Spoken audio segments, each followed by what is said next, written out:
Sore di alun-alun kota kecil itu selalu menghadirkan suasana yang sama. Angin lembut, suara anak-anak bermain bola, dan aroma makanan yang menggoda dari berbagai penjajah kaki lima.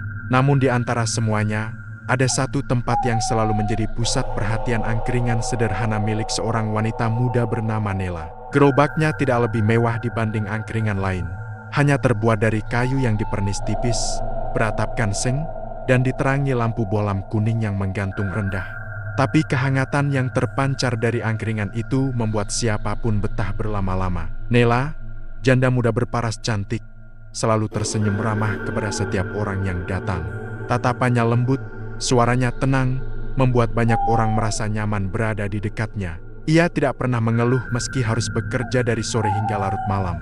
Sejak suaminya meninggal 2 tahun lalu karena kecelakaan, angkringan itulah satu-satunya sumber penghidupan untuknya dan ibunya. Setiap hari, begitu matahari mulai condong, pembeli berdatangan. Kebanyakan adalah lelaki mulai dari karyawan, sopir angkot, tukang parkir, sampai mahasiswa yang suka nongkrong malam. Ada yang memang suka makanannya, ada pula yang sekadar ingin melihat senyum Nela. "Wah, seperti biasa, ramai sekali, Mbak Nela," kata salah satu pelanggan setianya, Andi, sambil mengambil sate usus. Nela hanya tersenyum. "Alhamdulillah, Mas. Yang penting semua kebagian tempat." Ia menyajikan wedang jahe sambil tersenyum lirih. Tidak pernah ada kesan menggoda, tidak pernah ia sengaja mencari perhatian. Justru karena itulah banyak yang menghormatinya, dan angkringannya makin ramai. Namun keramahan Nela itu, tanpa disadarinya, membuat seseorang merasa terusik. Di sisi kiri angkringan Nela, ada angkringan lain. Gerobaknya lebih besar dan menunya lebih lengkap. Pemiliknya adalah perempuan bernama Reni, usia sekitar 30-an. Ia sudah berjualan di sana jauh sebelum Nela datang. Awalnya, dagangannya selalu laris. Namun sejak kehadiran Nela, keadaan berubah. Reni duduk di bangku kecil, wajahnya masam, memperhatikan kerumunan pelanggan di angkringan sebelah. Padahal menuku lebih banyak, gumamnya dengan nada kesal. Tapi orang-orang itu lebih memilih dia. Hanya gara-gara wajah cantik begitu. Ia meremas kain lap dengan kesal. Hatinya terasa panas setiap kali mendengar tawa pelanggan Nela. Baginya, keramaian itu bukan sekadar keberuntungan. Itu adalah ancaman. "Kalau begini terus, bisa-bisa aku tutup angkringan," keluhnya. Malam semakin larut, namun angkringan Nela tetap ramai. Sementara Reni hanya bisa melihat 2 atau 3 pembeli yang datang sebentar lalu pergi.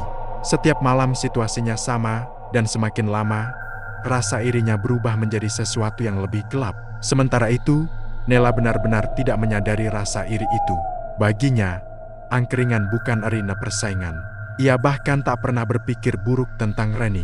Suatu malam, ketika pembeli sudah mulai berkurang, Nela menghampiri Reni yang sedang mengelap gerobak. "Mbak Reni, mau tak bawakan wedang jahe?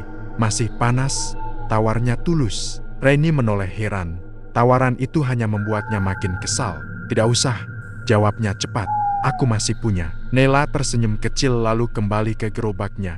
Ia tidak tahu bahwa senyum itu justru menambah rasa kesal di hati Reni. Di balik gerobaknya, Reni menatap punggung Nela dengan mata yang mulai dingin. "Kau terlalu baik, Nela. Tapi kebaikanmu membuatku kehilangan rezeki." Tangan Reni gemetar menahan emosi. Ada suara kecil dalam hatinya yang berkata bahwa ia harus melakukan sesuatu. Beberapa hari berikutnya, keramaian di angkringan Nela semakin menjadi. Bahkan pada malam minggu, kursi-kursi kecil yang disiapkan Nela tidak cukup lagi. Pembeli rela berdiri sambil menikmati nasi kucing dan gorengan. "Nela, tambah 5 kursi dong," seru seorang pelanggan. Nela tertawa kecil. "Saya ganti yang lama dulu ya, nanti sore saya beli lagi." Sementara itu, dari gerobaknya yang sepi, Reni memperhatikan.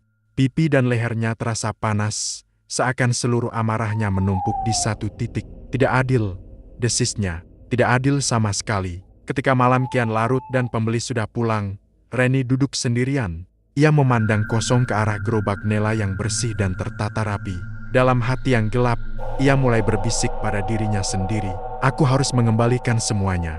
Dia sudah merebut rezekiku, dan aku tidak akan diam saja." Kalimat itu terucap pelan, tapi tegas. Dan pada malam itulah, Reni mengambil keputusan yang akan mengubah hidup keduanya. Ia memegang ponselnya, membuka kontak seseorang yang sudah lama tidak ia hubungi. Tangannya bergetar, bukan karena takut tapi karena amarah yang sudah terlalu lama dipendam. "Aku butuh bantuanmu," katanya lirih setelah panggilan tersambung. Ada seseorang yang harus dijatuhkan. Angin malam menyapu alun-alun. Lampu-lampu mulai padam satu persatu. Namun bagi Nela dan Reni, malam itu adalah permulaan dari sesuatu yang jauh lebih gelap dari sekadar rasa iri. Sejak malam ketika Reni menelpon seseorang dari masa lalunya, suasana di sekitar alun-alun perlahan ikut berubah. Tidak ada yang menyadari apa yang sedang disiapkan Reni, kecuali dirinya sendiri. Tetapi langkah-langkah kecil itu, yang awalnya tampak sepele, perlahan menuntun pada peristiwa yang jauh lebih besar. Reni bertemu dengan orang yang ia hubungi, seorang dukun yang rumahnya berada di sebuah desa terpencil di luar kota. Dukun itu terkenal sebagai orang yang bisa menyelesaikan masalah tanpa meninggalkan jejak. Namun reputasinya juga penuh cerita gelap, mulai dari rumah tangga orang sampai usaha yang tiba-tiba bangkrut karena praktik-praktiknya. Pertemuan mereka terjadi di sebuah rumah kecil yang temaram. Reni membawa seikat bunga, sebungkus rokok, dan selembar foto Nela. "Jadi ini orangnya?" tanya dukun itu sambil mengamati foto Nela. "Iya, dia pesaingku. Karena dia, angkringanku hampir tidak ada pembeli," jawab Reni dengan nada getir. Dukun itu mengangguk pelan. "Kau ingin dia sakit, jatuh miskin, atau mati?" Reni terdiam sejenak. Ia tidak berani mengucapkan permintaan terakhir. Meski hatinya penuh iri, ia tahu kematian adalah batas yang terlalu jauh. Buat dia, tidak bisa berjualan. Buat dia jatuh, tersingkir, itu saja. "Baik," ujar sang dukun. "Tapi apapun yang terjadi nanti, jangan menyesal." Reni tidak menyadari ancaman halus dalam kata-kata itu. Ia hanya mengangguk, lalu memberikan foto Nela dan sejumlah uang sebagai pembayaran. "Sakitnya bukan sakit biasa," kata dukun itu sambil membakar kemenyan. "Dia tidak akan mengerti apa yang terjadi. Orang-orang juga tidak bisa menolong, karena penyakitnya bukan dari dunia yang sama." Reni pulang dengan hati yang campur aduk antara lega, takut, dan puas. Ia tidak tahu bahwa malam itu adalah titik awal dari tragedi panjang. 2 hari setelahnya, Nela mulai merasakan sesuatu yang aneh. Saat bangun tidur, kakinya terasa berat seperti tidak punya tenaga. Ia pikir mungkin karena terlalu lelah berjualan sampai larut. Ia mencoba memijit pelan, lalu berjalan seperti biasa. Namun siangnya, ketika ia sedang menyiapkan bahan untuk berjualan, rasa berat itu semakin menjadi. Kakinya mulai sulit digerakkan, dan setiap langkah membuat tubuhnya gemetar. "Ibu, kok kaki Nela rasanya aneh, ya?" katanya kepada ibunya yang sedang mengiris bawang. Ibunya menatap khawatir. "Kamu capek, Nak? Mungkin terlalu banyak berdiri." "Entahlah, Bu, biasanya tidak begini." Meski tubuhnya lemah, Nela tetap berusaha membuka angkringan malam itu. Ia tidak mau mengecewakan para pelanggan yang sudah menunggu. Namun baru setengah jam berjualan, tubuhnya mulai kehilangan kendali. Nela tiba-tiba limbung, sendok jatuh dari tangannya, dan wajahnya pucat seperti kehilangan darah. "Mbak, nggak apa-apa?" tanya salah satu pelanggan. "Aku pusing," jawab Nela pelan. Beberapa pelanggan langsung membantu. Ada yang memegangi bahunya, ada yang mengambilkan kursi. Namun begitu ia duduk, kakinya sama sekali tidak bisa digerakkan. "Nela!" teriak ibunya panik setelah dipanggil oleh salah seorang pembeli. "Ya Allah, Nak, kamu kenapa?" Nela hanya menggeleng lemah. "Ibu, kakiku nggak bisa digerakkan." Suasana angkringan mendadak tegang. Pelanggan yang awalnya ramai bercanda kini berdiri melingkar, menatap Nela yang tubuhnya seperti kehilangan tenaga dari pinggang ke bawah. Reni, yang menyaksikan dari kejauhan, pura-pura panik. Namun di dalam hatinya, ada kepuasan yang tidak bisa ia sembunyikan. Keesokan harinya, Ibu Nela membawa Nela ke puskesmas, lalu ke rumah sakit kota. Dokter memeriksanya cukup lama, mulai dari saraf, otot, hingga kemungkinan cedera. Hasilnya selalu sama, tidak ditemukan kelainan medis. "Secara fisik, Anda sehat," kata dokter. "Tapi reaksi tubuh Anda seperti orang yang kehilangan kendali atas saraf kaki. Kami tidak bisa menjelaskan penyebabnya." Nela menatap kosong. Ibunya menggenggam tangannya erat. "Dok, maksudnya bagaimana? Anak saya tidak bisa berjalan, tapi dibilang sehat." Dokter hanya menggeleng. "Kami tidak punya jawaban pasti. Yang jelas, ini bukan kelumpuhan biasa." Jawaban itu membuat Ibu Nela semakin gelisah. Ia mulai curiga bahwa ada sesuatu yang tidak wajar. Hari demi hari berlalu. Nela tidak bisa berjalan, bahkan berdiri pun tidak sanggup. Ia hanya bisa duduk atau berbaring. Angkringan yang biasanya ramai kini tutup total. Kursi-kursi kecil ditumpuk, lampu dimatikan, dan gerobak dibiarkan kosong. Para pelanggan sesekali datang menanyakan kabar. Tetapi Nela hanya bisa tersenyum tipis. Aku ingin sekali berjualan lagi. Tapi kakiku seperti hilang rasa, katanya pelan pada ibunya. Reni, di sisi lain, justru semakin percaya diri.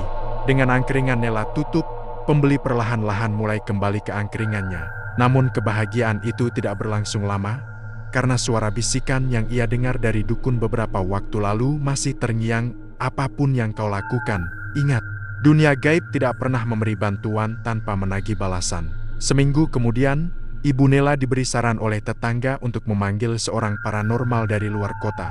Paranormal itu terkenal bisa menyembuhkan penyakit yang tidak bisa dijelaskan medis. Awalnya Ibu Nela ragu, tetapi setelah melihat anaknya hanya bisa terbaring tiap hari, ia akhirnya setuju. Paranormal itu datang pada siang hari. Usianya sekitar 40 tahun, wajahnya tenang, dan tutur katanya halus. Ia memperhatikan Nela yang duduk di tempat tidur dengan wajah pucat. Kelumpuhan ini bukan dari dunia fisik, katanya pelan. Ada seseorang yang mengirimkan energi buruk kepadamu. Ibu Nela menahan napas. Nela sendiri hanya bisa tertunduk.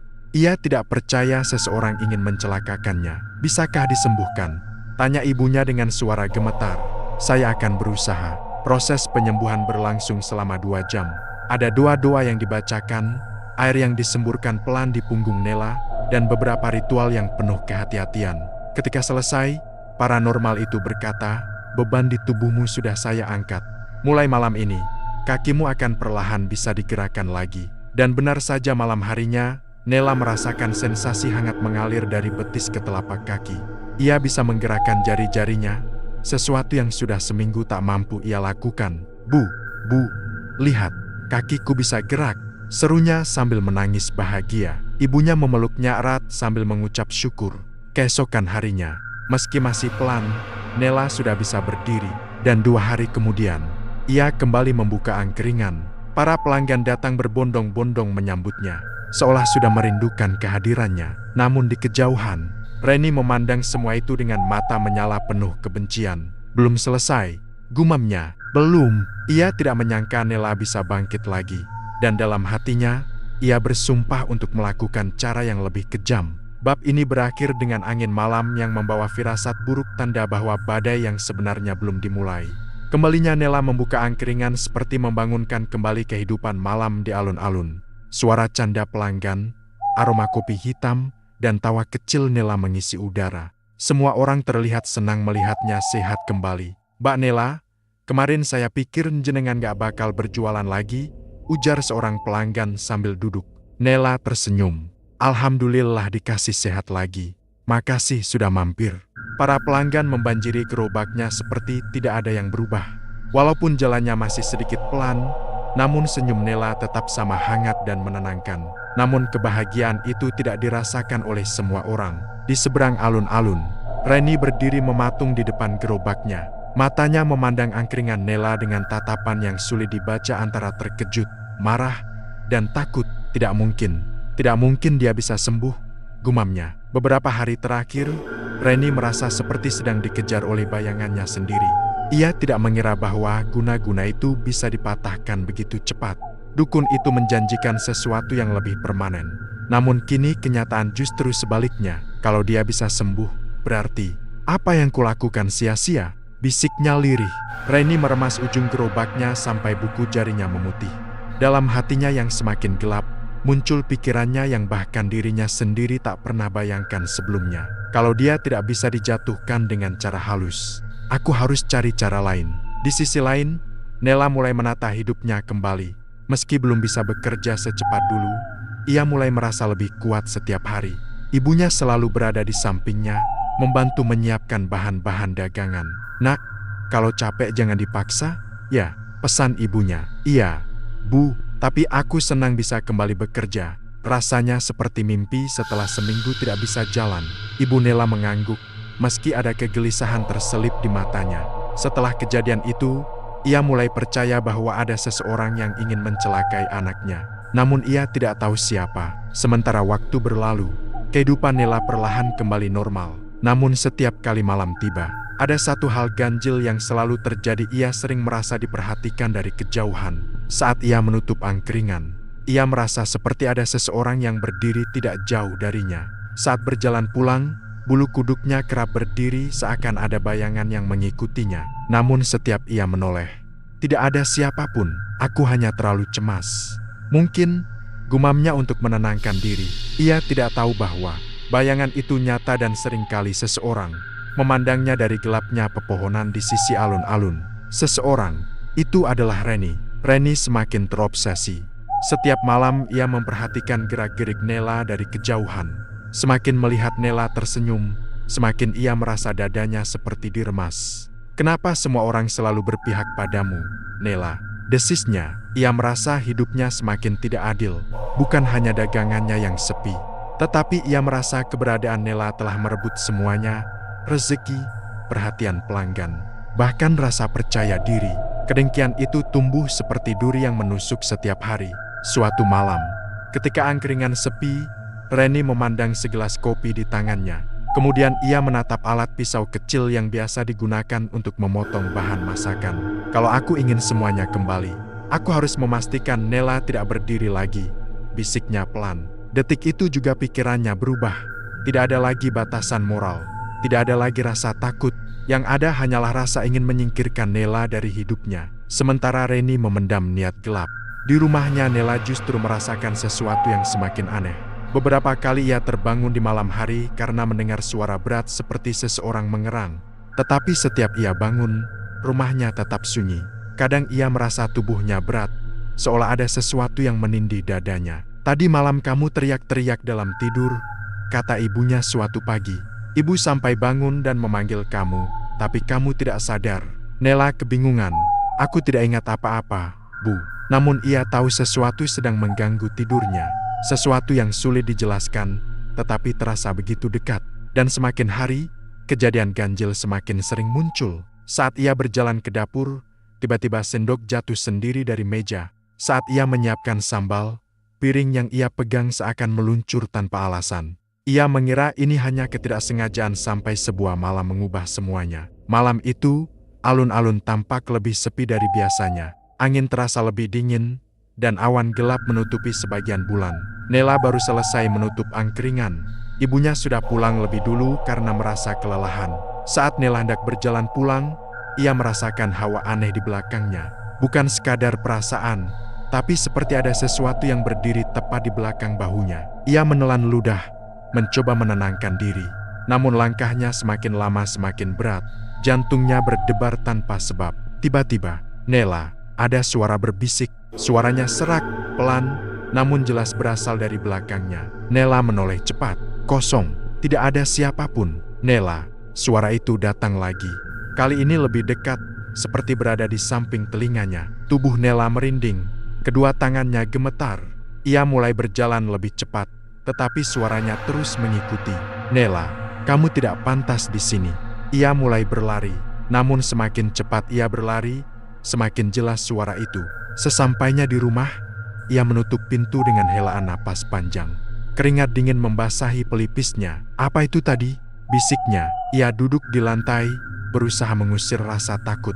Namun di balik pintu, ada seseorang yang memandang rumah itu dengan wajah penuh kebencian. Reni berdiri dalam gelap, memeluk tubuhnya sendiri. Matanya merah karena iri dan amarah yang menumpuk.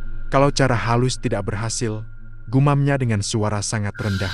Aku akan melakukannya dengan tanganku sendiri. Malam itu menjadi awal dari sesuatu yang jauh lebih berbahaya. Dan Nela tidak menyadari bahwa hidupnya sebentar lagi akan berada di ujung jurang. Sejak malam ketika suara aneh memanggil namanya, Nela merasa tidak tenang. Setiap sudut rumah tiba-tiba tampak asing, seolah ada sesuatu yang mengintai dari balik dinding. Bahkan saat ia sedang memasak atau membersihkan dapur, ia merasa ada mata lain yang ikut mengawasi. Aku hanya kecapekan, gumamnya berusaha menenangkan diri. Namun sebenarnya, ketakutannya tidak datang dari kelelahan. Ada sesuatu yang mulai mengikuti langkahnya, sesuatu yang tidak bisa ia lihat, tetapi terasa di sekelilingnya. Di angkringan, para pelanggan kembali ramai seperti sedia kala. Mereka senang melihat Nela sehat dan hadir kembali. Tapi Nela tidak bisa sepenuhnya menikmati suasana itu. Setiap ia tersenyum melayani pelanggan, matanya tak sengaja melirik ke arah gelap di sisi alun-alun takut melihat bayangan aneh itu muncul lagi. Suatu malam, Andi pelanggan setia menghampirinya. "Mbak, jenengan kelihatan pucat." "Gak apa-apa," tanyanya sambil menatap Nela penuh kekhawatiran. Nela tersenyum kecil. "Aku baik, Mas. Cuma beberapa hari ini susah tidur." Andi mengangguk mengerti, tapi ada kerutan di dahinya.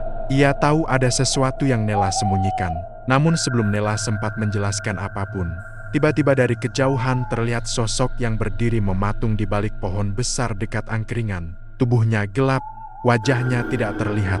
Tetapi Nela tahu siapa itu. Atau setidaknya, ia merasa mengenal aura kehadirannya. Reni, wanita itu sudah beberapa malam datang diam-diam, berdiri dari kejauhan, memperhatikan angkringan Nela dengan tatapan yang bukan lagi sekadar iri melainkan benci yang menyesakkan dada. Nela merasakan tatapan itu menusuk sampai tulang.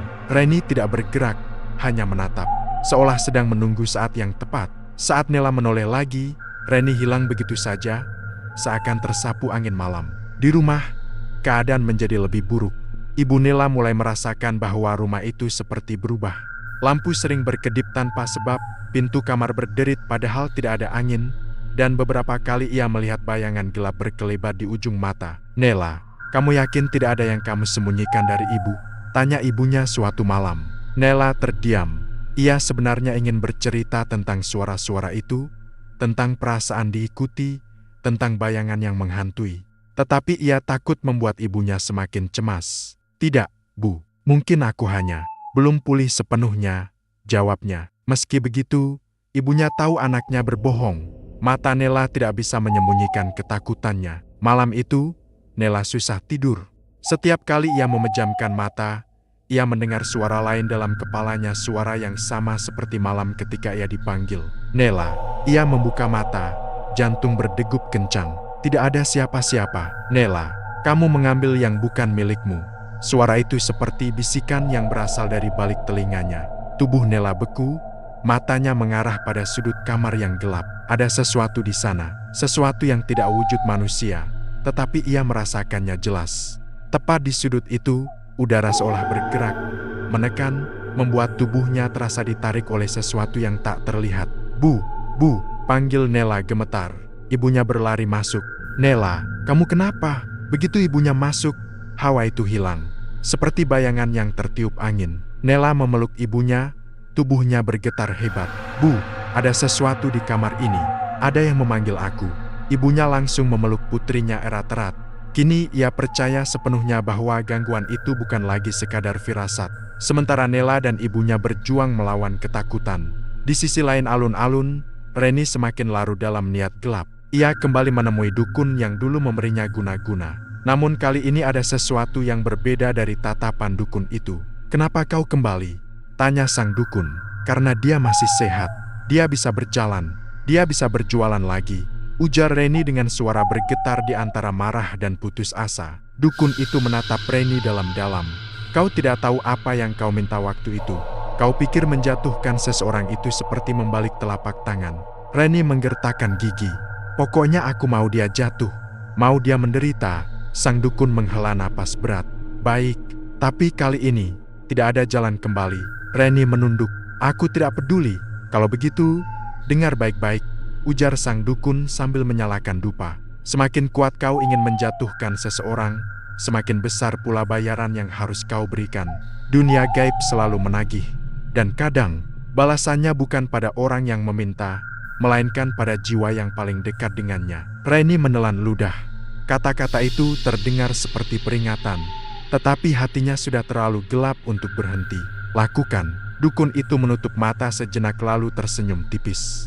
Sebuah senyuman yang tidak membawa kebaikan apapun. "Baik, tapi bersiaplah. Apa yang akan terjadi setelah ini tidak bisa kau hentikan."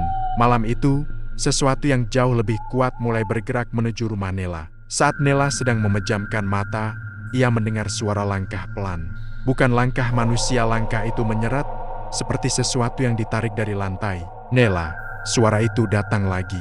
Lebih dekat, lebih jelas. Ia membuka mata dengan perlahan, dan dadanya langsung terasa sesak. Karena kali ini, suara itu tidak lagi berasal dari sudut kamar. Suara itu berasal dari dekat wajahnya. Nela ingin menjerit, tetapi suaranya hilang. Tubuhnya seperti ditahan, tidak bisa digerakkan. Napasnya terhenti setengah, dadanya seperti diselimuti beban yang tak terlihat. Sesuatu seperti tangan, dingin dan tak berbentuk, menempel di lehernya perlahan. Ibunya terbangun karena mendengar bunyi aneh dari kamar Nela. Ia langsung berlari dan membuka pintu. Nela, tubuh Nela berada dalam posisi aneh. Matanya setengah terbuka, napasnya memendek, dan ia tampak seperti sedang dicekik oleh sesuatu yang tidak terlihat. Begitu ibunya mendekat, entitas itu menghilang. Nela terbatuk keras, mengambil napas dalam-dalam seperti baru saja diseret dari dasar air. Ibu Nela panik. Ya Allah, Nela, apa yang terjadi, Nak? Nela hanya bisa menangis. Ia tahu, apapun yang mengejarnya, itu bukan halusinasi. Bu, aku takut. Tolong, Bu, ada yang ingin menyakitiku. Ibunya memeluknya erat. Ibu akan cari bantuan lagi. Nak, ibu tidak akan biarkan apapun menyakitimu. Namun di luar jendela, tersembunyi di balik bayangan pepohonan, Reni melihat semuanya. Ia tersenyum kecil, senyum yang dingin dan kosong. Sebentar lagi selesai. Nela, Reni tidak tahu bahwa ia telah membuka pintu pada sesuatu yang lebih gelap dari yang bisa ia tangani. Dan malam itu menjadi awal dari teror yang tidak bisa lagi dihentikan. Sejak malam ketika Nela hampir tidak bisa bernapas seolah sedang dicekik oleh sesuatu yang tak kasat mata, hidupnya berubah drastis. Ia tidak bisa lagi tidur nyenyak. Setiap malam, rasa takut selalu datang tanpa diundang. Tubuhnya gemetar, matanya berair, seakan bayangan gelap itu selalu mengintai di sudut ruangan. Ibu Nela semakin khawatir. Ia merasa kehilangan anaknya sedikit demi sedikit. Bukan secara fisik, tetapi secara batin. Senyum cerah Nela menghilang, berganti wajah pucat dan pandangan kosong. Nak, apa kamu yakin kuat berjualan lagi malam ini? Tanya ibunya suatu sore. Nela menatap bahan-bahan yang sudah ia siapkan. Tangan mungilnya ikut bergetar, tapi ia mencoba menguatkan diri. Aku harus, Bu, kalau berhenti, nanti aku tambah takut. Lagi pula, ini satu-satunya sumber penghasilan, jawabnya pelan. Meski hati ibunya tidak tenang, ia tidak bisa melarang Nela. Yang bisa ia lakukan hanyalah menemani dan mendoakan setiap langkah. Di angkringan, suasana tampak seperti biasa bagi pelanggan. Mereka tidak tahu apa yang terjadi di balik senyum Nela. Dari luar, semua tampak normal, tapi mata Nela terus melirik ke kanan dan kiri, memastikan tidak ada bayangan yang mengintai.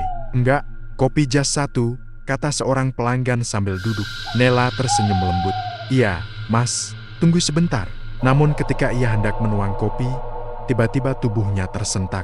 Tangan yang memegang poci bergoyang sendiri, seperti ada sesuatu yang mendorong dari belakang. Kopi hampir tumpah. Nela menahan napas. Ia menengok cepat, tapi tidak ada siapapun yang berdiri di belakangnya. Andi yang melihat kejadian itu segera mendekat. Mbak, kamu beneran gak apa-apa? Mukamu pucat banget, ujarnya khawatir. Aku cuma capek sedikit, Mas, jawab Nela memaksa tersenyum. Andi tidak percaya. Matanya melihat jelas ada rasa takut dalam pandangan Nela. Namun sebelum ia sempat bertanya lebih jauh, lampu angkringan berkedip cepat seperti sesaat lagi hendak padam. Beberapa pelanggan menoleh ke atas. Loh, kok lampunya kedip-kedip? Tapi bagi Nela, ini bukan sekadar lampu rusak.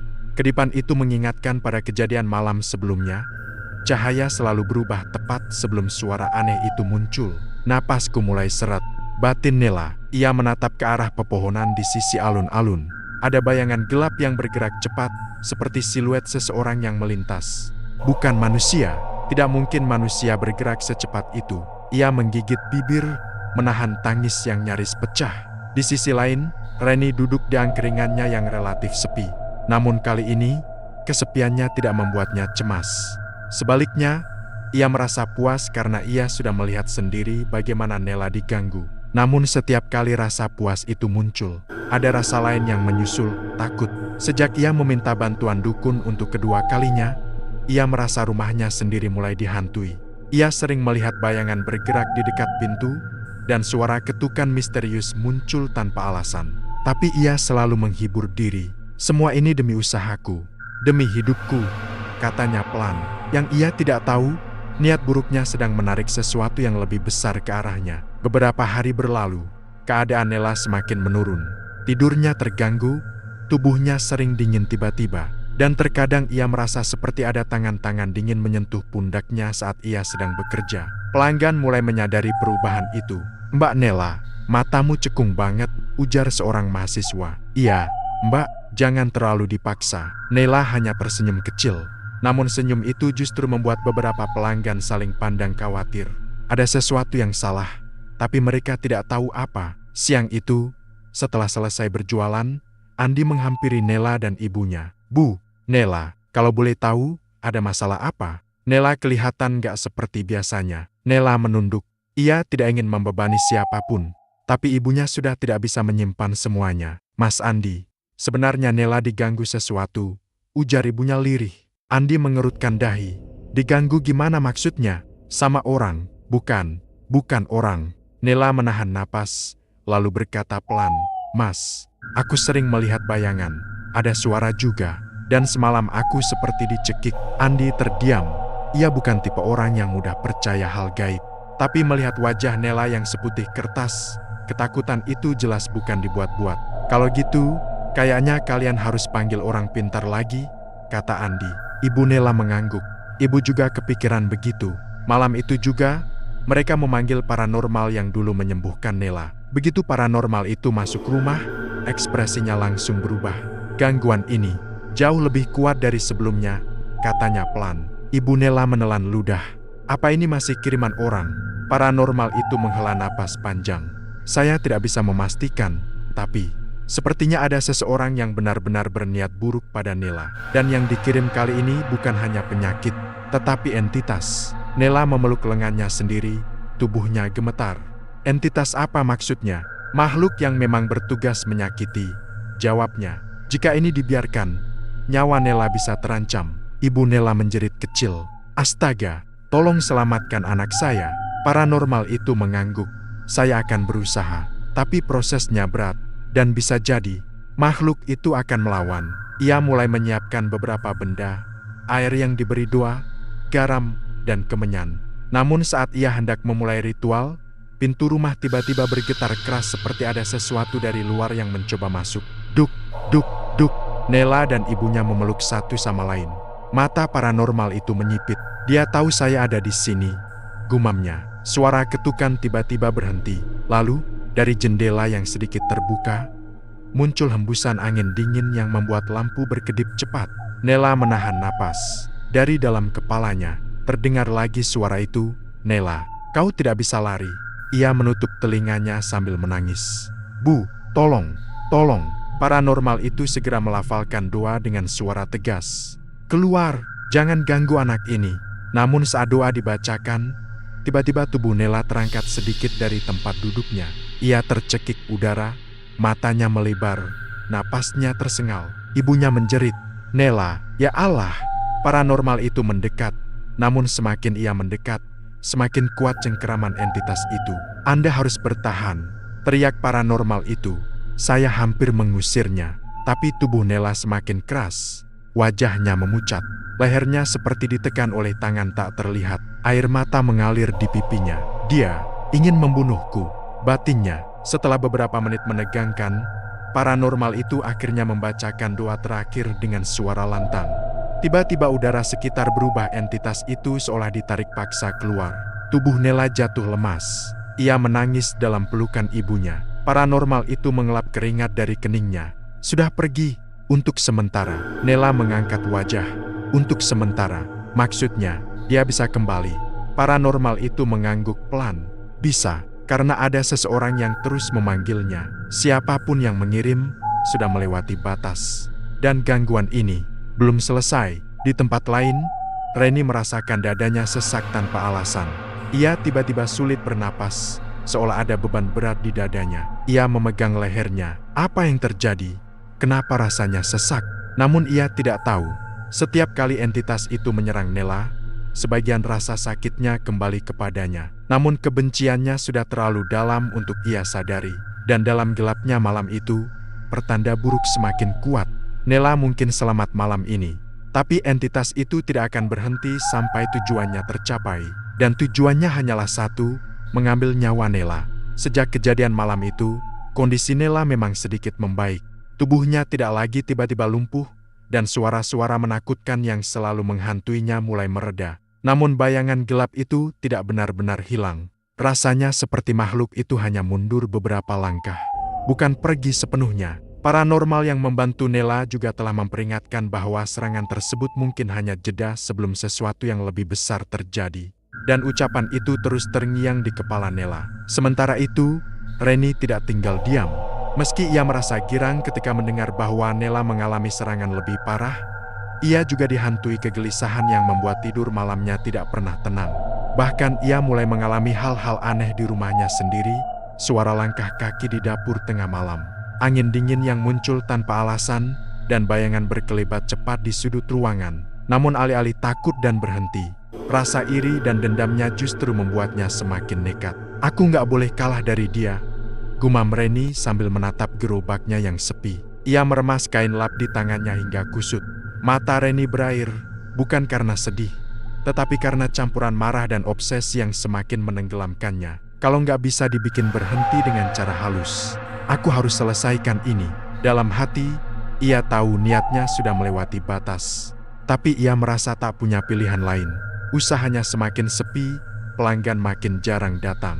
Sementara angkringan Nela, meski Nela sedang sakit, tetap mendapat simpati dan perhatian dari warga sekitar. Semua itu membuat api cemburu dalam hati Reni semakin membesar. Di rumah Nela, keadaan tidak terlalu tenang. Nela masih sering merasa lemas, apalagi saat malam tiba. Ibu Nela selalu berusaha menemani, tapi ia juga harus bekerja mengurus kebun dan pesanan kue untuk bertahan hidup.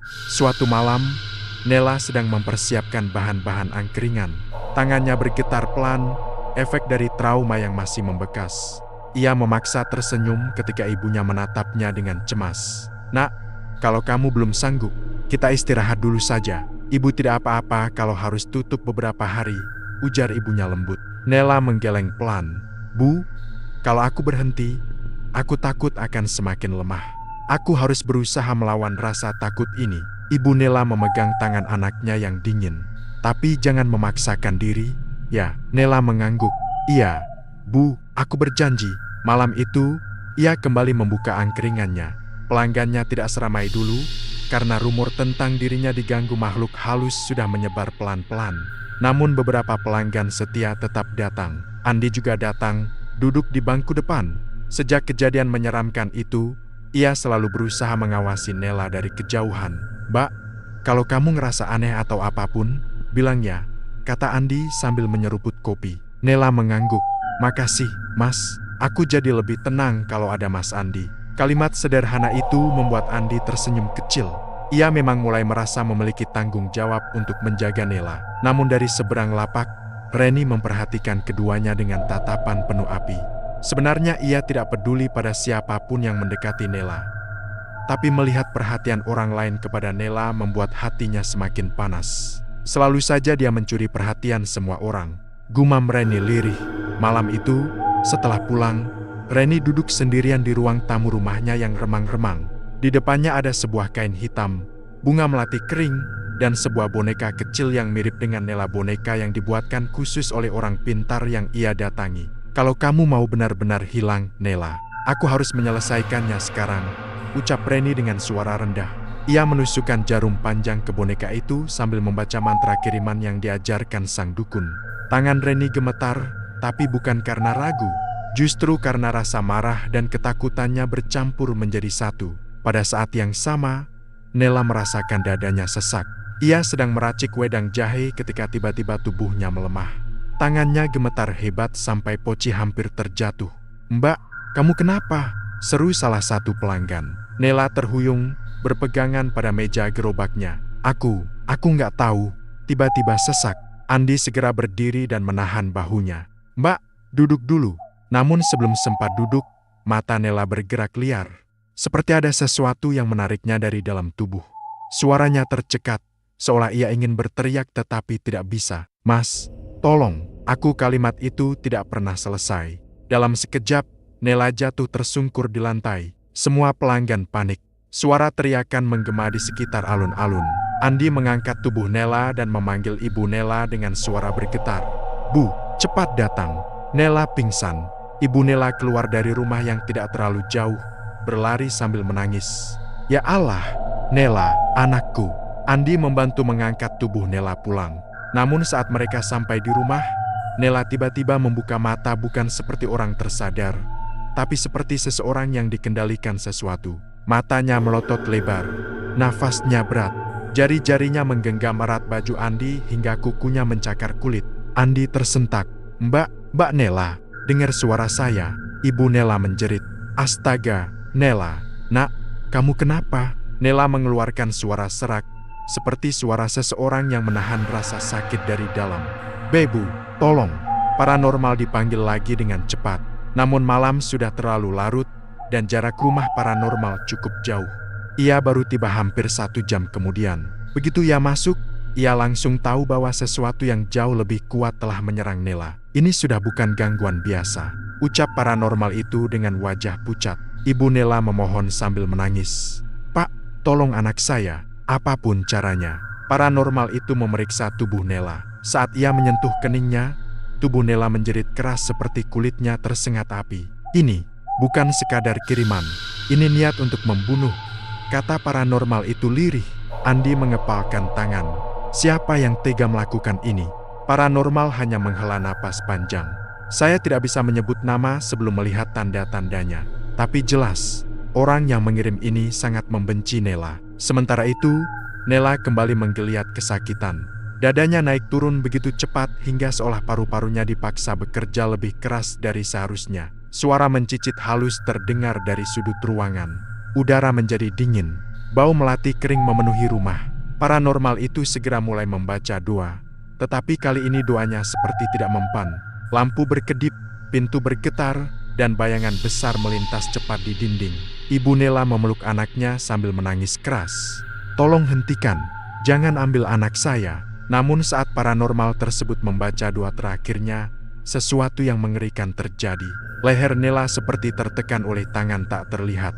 Mata Nela membesar, mulutnya membuka lebar tapi tidak keluar suara. Ia mencakar udara, mencoba melepaskan diri dari cekikan gaib itu. Paranormal berteriak, "Tahan dia, saya hampir berhasil." Namun tubuh Nela tiba-tiba terangkat sedikit dari dipan tempat ia berbaring. Ia tersentak, lalu jatuh kembali dengan keras. Ibu Nela menjerit ketakutan. Andi gemetar, tidak berani menyentuh tubuh yang gemetarnya tidak wajar itu. Paranormal itu akhirnya memukul lantai dengan telapak tangan dan berteriak keras, memaksa makhluk itu mundur. Akhirnya serangan itu berhenti. Namun tubuh Nela sudah sangat lemah. Nafasnya hanya tersisa sedikit, seperti nyala lilin yang hampir padam. "Dia tidak akan berhenti," ujar paranormal itu dengan suara sangat pelan. Entitas itu mendapat perintah untuk mengambil nyawa Nela. Dan malam itu berakhir dengan ketegangan pekat yang tidak bisa dijelaskan dengan kata-kata. Di rumahnya, Reni tiba-tiba merasa jantungnya berdebar kencang. Tubuhnya lemas. Ia jatuh terduduk, memegangi dada. Apa yang terjadi? Kenapa rasanya seperti aku yang diserang? Untuk pertama kalinya, Reni merasa takut. Bukan takut pada Nela, tapi pada sesuatu yang ia lepaskan sendiri. Namun bukan rasa takut itu yang terpenting. Karena tanpa ia sadari, apapun yang ia lakukan malam ini sudah benar-benar melampaui batas dan tidak ada jalan kembali. Rumah Nela terasa sunyi mencekam malam itu. Sunyi yang berbeda, bukan sunyi biasa. Suara jangkrik yang biasanya terdengar jelas di halaman belakang kini seolah enggan mengisi malam. Angin malam pun tidak berhembus seperti sebelumnya, membuat suasana semakin aneh dan penuh tekanan. Nela terbaring di dipan. Napasnya masih terengah meski serangan sebelumnya sudah mereda. Wajahnya pucat, bibirnya kering, dan matanya terlihat sangat lelah. Ibu Nela duduk di sampingnya sambil memegangi tangan putrinya yang semakin dingin. "Nak, kamu harus kuat, jangan tinggalin ibu," bisiknya sambil menahan tangis. Nela menatap ibunya dengan pandangan sayu. "Bu, aku capek." Ibu Nela menggeleng cepat, menolak kalimat itu. "Jangan ngomong begitu, kamu pasti sembuh. Nak, kamu harus sembuh." Namun Nela hanya tersenyum tipis. Senyum yang sulit dibedakan apakah itu senyum menenangkan atau senyum pasrah. Paranormal yang datang sebelumnya sedang menyiapkan ritual lanjutan. Ia tahu, serangan malam itu hanya permulaan. Ada tenaga kuat yang masih mengincar Nela, dan ia harus memperkuat perlindungan sebelum entitas itu kembali. Namun ia juga menyadari sesuatu, ia terlambat. Gangguan yang menyerang Nela kali ini bukan main-main. Ada niat membunuh yang sangat jelas. Dan orang yang memerintahkan itu benar-benar dikuasai iri hati tingkat paling gelap. Sementara di rumah sebelah alun-alun, Reni duduk di lantai dengan napas tersengal. Boneka kecil yang selama ini ia gunakan tergeletak tidak jauh dari tangannya. Jarum yang ia tancapkan tadi sudah patah, entah sejak kapan. Tubuh Reni terasa berat, seolah ada beban yang menindihnya dari dalam. Kondisinya bukan lagi sekadar capek atau cemas. Ada yang menghisap energinya, menggerogoti perlahan. Mungkin itulah harga dari perbuatannya sendiri. Namun yang membuat Reni semakin gelisah bukan rasa sakit itu, melainkan fakta bahwa serangan terhadap Nela tidak langsung membuatnya puas. Tidak ada ketenangan dalam hatinya. Yang ada justru ketakutan yang semakin tumbuh. Aku harus memastikan dia benar-benar hilang. Gumamnya lirih, hampir tak terdengar. Meski tubuhnya lemah, ia memaksakan diri berdiri, mengambil mantel, dan keluar dari rumah dengan niat buruk yang masih membara di kepalanya. Di rumah Nela, paranormal itu mulai menyiapkan ritual pembersihan tahap kedua. Ia menyalakan beberapa dupa dan menempatkan segelas air yang sudah ia bacakan doa. Ia menggambar garis melingkar di sekitar Nela menggunakan garam. "Bu, Mas, kalian jangan keluar dari lingkaran ini," katanya dengan suara serius. Ibu Nela mengangguk cepat. Sementara Andi berdiri di belakang mereka, mencoba menjaga diri agar tidak panik. Keringat dingin mengalir dari pelipisnya. "Pak, entitas itu bisa datang lagi?" tanya Andi pelan. "Bukan bisa," balas sang paranormal, "tapi pasti. Dan kali ini, dia datang untuk yang terakhir kalinya." Suasana menjadi lebih tegang. Udara mendadak terasa berat, seolah ada tekanan tak kasat mata yang menekan dinding rumah. Lampu berkedip perlahan. Ibu Nela memegang tangan putrinya erat-erat. "Ya Tuhan, lindungi anak saya." Nela tiba-tiba membuka mata. Nafasnya terputus-putus. Ia merasakan kehadiran itu datang kembali entitas yang selama ini menghantuinya. "Bu, dia datang," bisik Nela dengan suara sangat pelan. Tepat saat itu, udara di dalam rumah berubah drastis. Angin yang tidak seharusnya ada berembus kencang, membuat langsir jendela bergerak tak wajar. Pintu depan bergetar keras, seperti ada sesuatu yang mencoba menerobos masuk. "Duk, duk, duk, dia ada di luar," ujar paranormal itu. Matanya menatap pintu tanpa berkedip. "Duk!" Pintu hampir terbuka. Paranormal itu cepat membaca doa dengan suara keras. Namun semakin keras ia membaca doa, semakin keras pula pintu itu didobrak oleh kekuatan tak terlihat. Tiba-tiba, pintu berhenti bergetar. Suasana hening.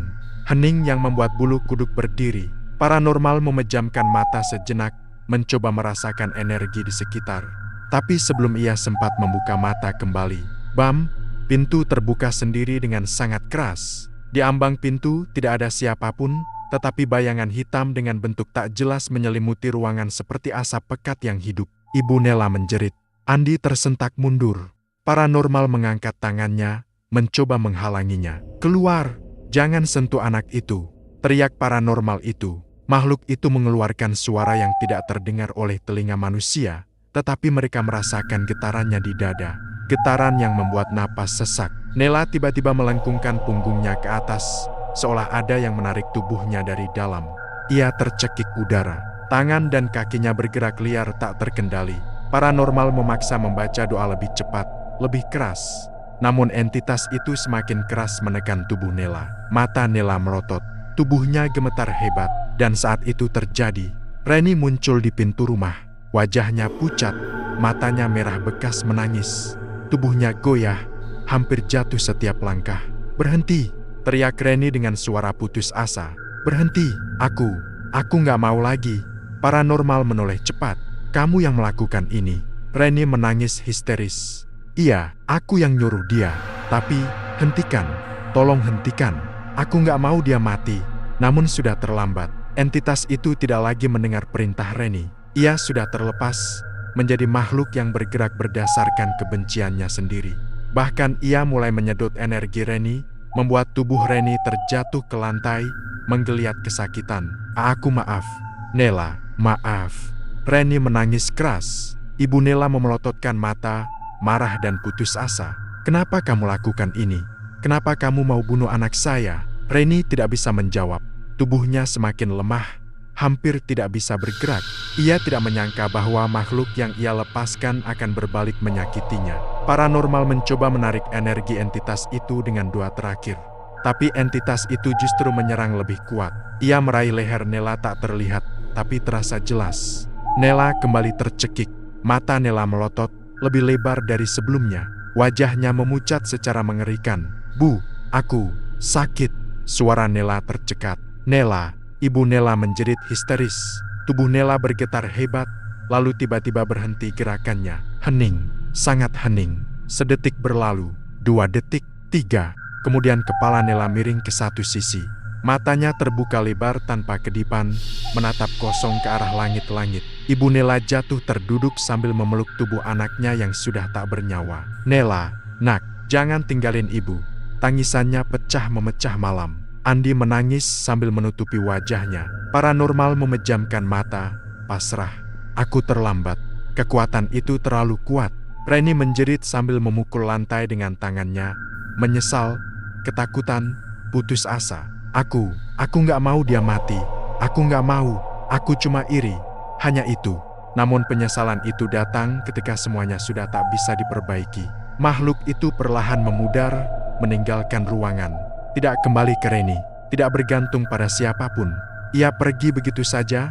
Setelah tujuannya terpenuhi, rumah itu dipenuhi suara tangis, penyesalan, dan keheningan maut yang tidak pernah mereka bayangkan sebelumnya. Malam itu, Nela pergi dengan cara paling tragis yang tidak pernah pantas ia alami. Kabar kematian Nela menyebar dengan sangat cepat, jauh lebih cepat dari bayangan siapapun. Pagi itu, alun-alun yang biasanya ramai oleh aktivitas warga mendadak dipenuhi bisikan dan wajah-wajah kaget.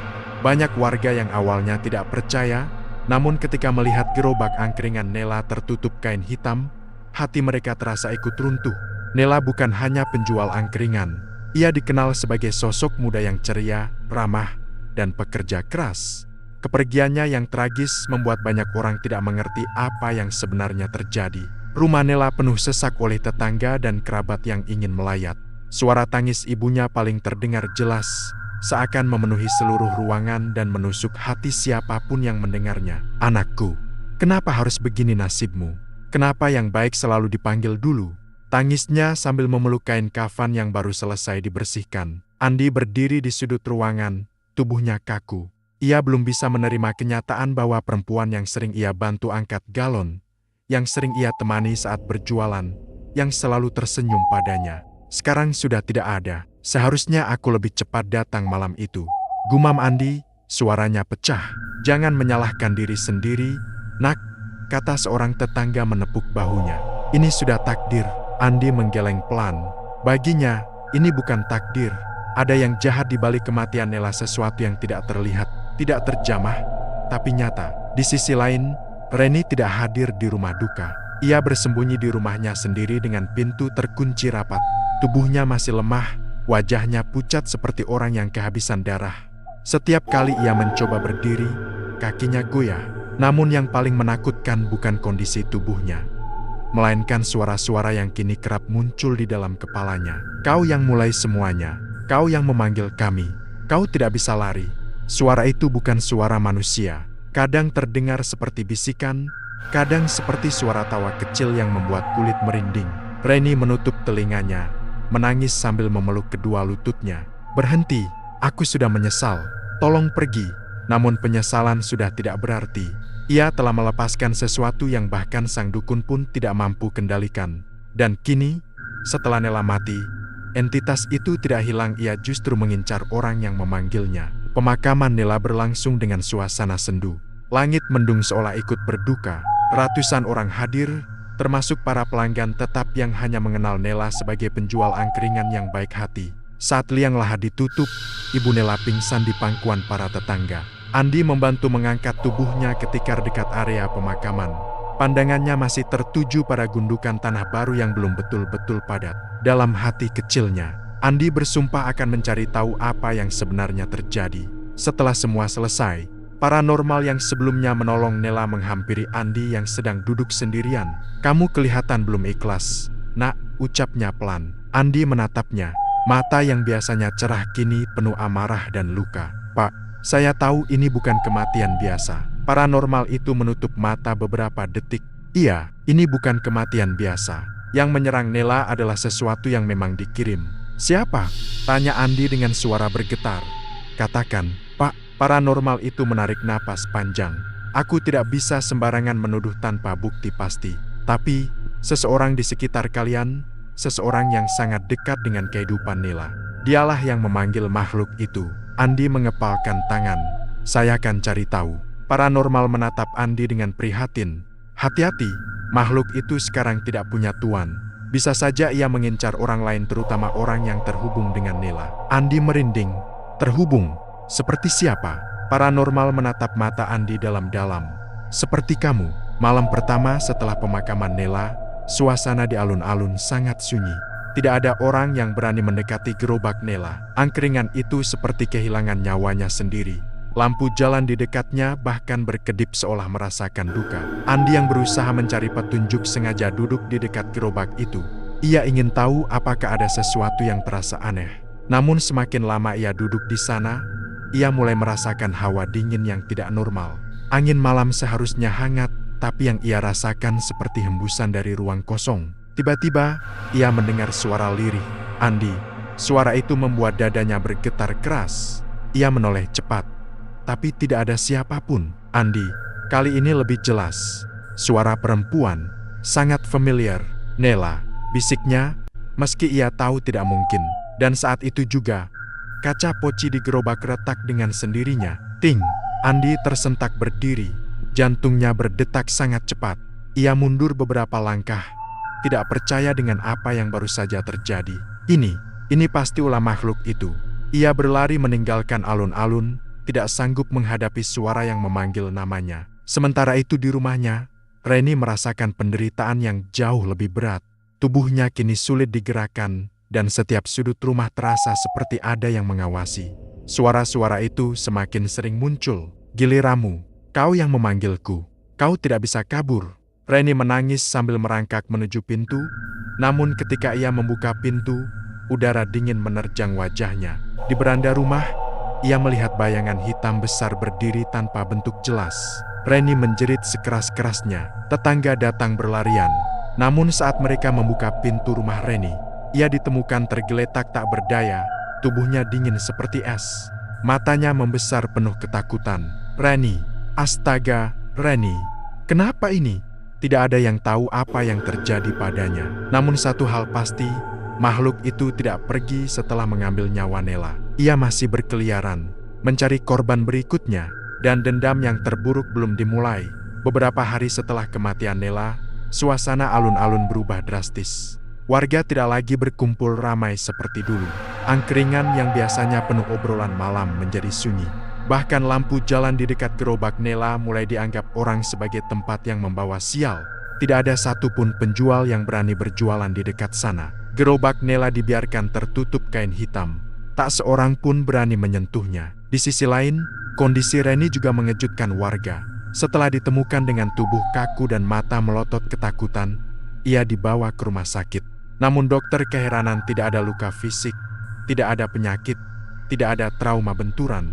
Hanya tubuh dingin, lemah, dan pikiran yang kacau. Sejak saat itu Reni hanya menghabiskan hari sebagai bayangan hidup. Bibirnya gemetar setiap kali menggumam "Jangan ganggu aku" tanpa menyebut nama siapapun. Tidak ada yang benar-benar memahami apa yang ia lihat malam itu dan ia sendiri tidak sanggup menjelaskan. Makhluk yang ia panggil masih menghantuinya, meski secara perlahan ia kehilangan kesadaran. Warga hanya bisa melihatnya dari kejauhan, merasa kasihan, tetapi juga takut pada sesuatu yang tak mereka pahami. Sementara itu, Andi tidak bisa hidup tenang. Ia merasa bertanggung jawab, merasa bahwa ia meninggalkan Nela di malam terakhir hidupnya. Bayangan senyum Nela, suara lembutnya, bahkan tawa kecilnya selalu muncul di kepala Andi, membuat hatinya sakit setiap kali mengingat. Suatu sore, ia memberanikan diri mendatangi rumah paranormal yang sebelumnya membantu Nela. Ia datang dengan wajah serius dan mata yang memerah karena kurang tidur.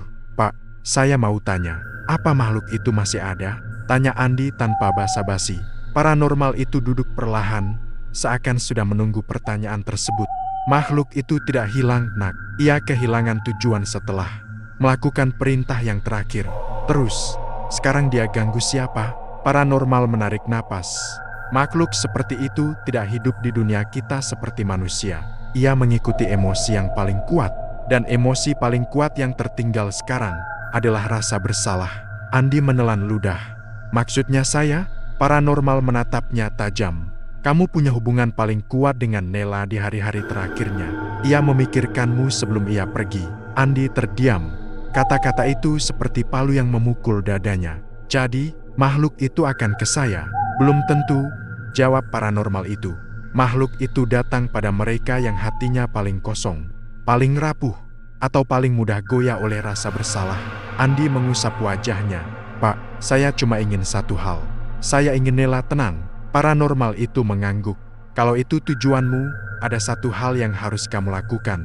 Bukan melawan makhluknya, tapi mengakhiri energi yang membuat ia bertahan. Energi apa? Dendam, ketakutan, penyesalan yang belum terselesaikan. Kalimat itu menggantung di udara. Andi memejamkan mata, mencoba mengerti. Untuk pertama kalinya, ia sadar bahwa yang membuat makhluk itu kuat bukan sekadar ritual Reni, tapi juga luka yang ditinggalkan. Terus, saya harus apa? Tanya Andi lirih. Paranormal menatapnya lama. Kamu harus memberi perpisahan yang layak. Dengan kata-kata yang selama ini tidak pernah kamu sampaikan pada Nela. Malam itu Andi pergi ke makam Nela seorang diri. Langit cerah, meski udara dingin menusuk kulit. Makam Nela masih baru, tanahnya belum benar-benar padat. Hanya ada papan nama kecil dengan tulisan tangan sederhana. Andi berlutut di depan makam itu. Nela, suaranya bergetar. Kalau kamu bisa dengar, aku minta maaf. Ia menutup wajahnya, menahan air mata yang akhirnya tumpah. Aku selalu takut bilang hal yang sebenarnya. Aku suka kamu, dan aku menyesal. Gak pernah bilang itu. Angin malam berembus pelan, seolah mendengarkan. Aku janji, aku bakal jaga ibumu. Aku bakal pastikan usahamu gak hilang gitu aja. Kamu orang baik, Nel. Dan kamu gak pantas dapat akhir kayak gini. Andi mengusap tanah makam itu dengan lembut. Semoga kamu tenang di sana. Untuk pertama kalinya sejak kematian Nela, dadanya terasa lebih ringan. Seolah beban yang menindihnya selama ini perlahan terangkat. Ketika Andi berdiri hendak pergi, ia melihat sesuatu dari sudut mata. Cahaya kecil, seperti kunang-kunang, melintas perlahan di atas makam Nela sebelum menghilang. Andi tidak takut, justru ia merasa hangat.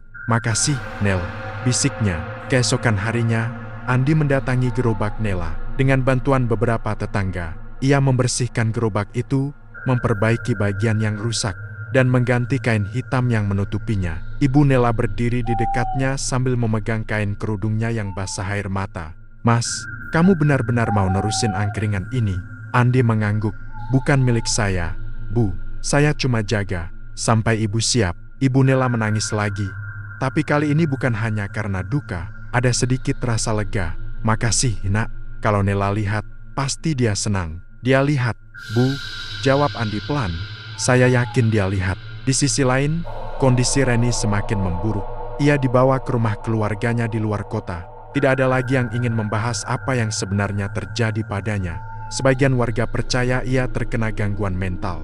Sebagian lagi berkata itu hukuman karma. Namun tak seorang pun berani menyebut nama Nela di depannya.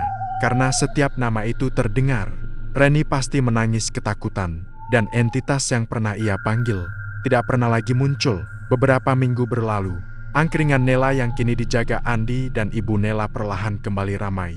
Bukan karena sensasi, tetapi karena warga ingin mengenang Nela yang baik hati.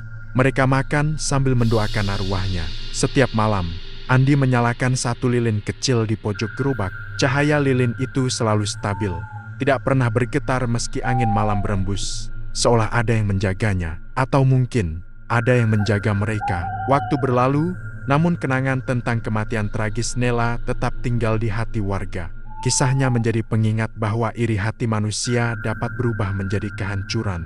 Dan bahwa sesuatu yang dipanggil dari gelap tidak pernah kembali sama seperti sebelumnya. Namun di antara semua duka itu, ada satu hal yang tidak hilang, kebaikan hati Nela. Ia meninggalkan dunia dengan luka, Tapi ia juga meninggalkan cinta yang membuat orang-orang yang mencintainya saling menguatkan.